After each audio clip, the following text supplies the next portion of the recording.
Flora Malaysiana Symposium ke-12 dan International Nature-Based Climate Solution Conference resmi ditutup oleh Gubernur Papua Barat Domingus Mandacan. Kegiatan yang mempertemukan 16 negara itu menginisiasi program berkelanjutan berbasis bentang alam.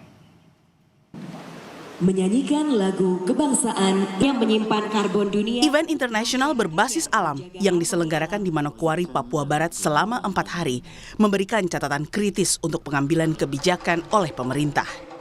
Di hari pertama, pembahasan difokuskan secara detail hasil penelitian, dokumentasi, dan pelestarian terhadap keanekaragaman tumbuhan di kawasan Malaysia atau lebih dikenal sebagai salah satu pusat keanekaragaman hayati dunia.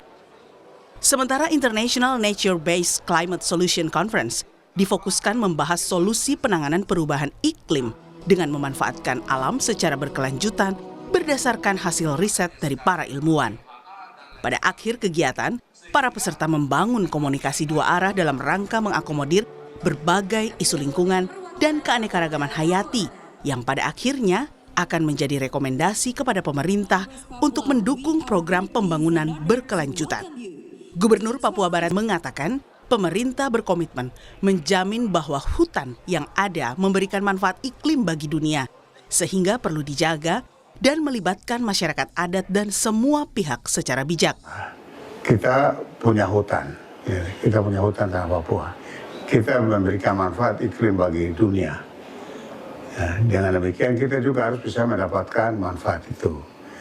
Dengan demikian komitmen kita, yang selalu saya sampaikan dalam berbagai kesempatan bahwa tanah Papua ini adalah surga kecil yang jatuh ke bumi dengan sumber daya alam yang cukup melimpah.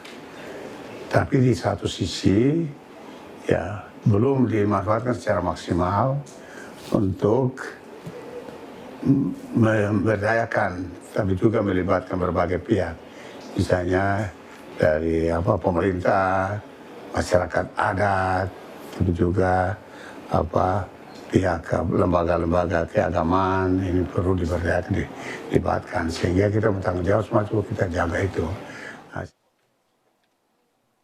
Ketua Panitia Bersama Charlie Heatubun mengatakan upaya menjaga ekosistem alam menjadi hal penting sebagai tindak lanjut mendukung kerja-kerja riset yang berdampak pada proses pengambilan keputusan dan kebijakan untuk kesejahteraan masyarakat.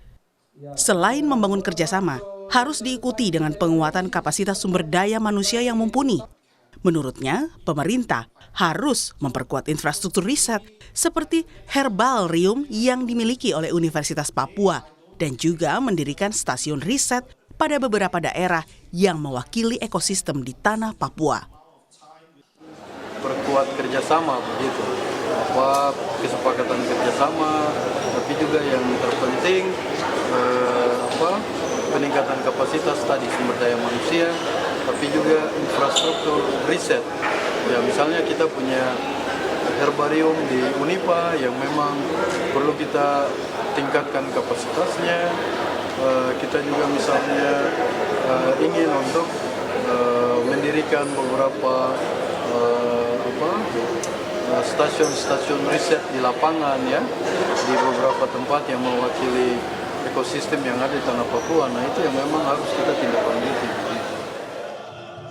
Diharapkan semua pihak dapat terus menjaga kelestarian hutan sehingga banyak manfaat yang boleh didapat dan tidak menimbulkan bencana ke depannya. Jeffrey Watimuri, Kompas TV Manokwari.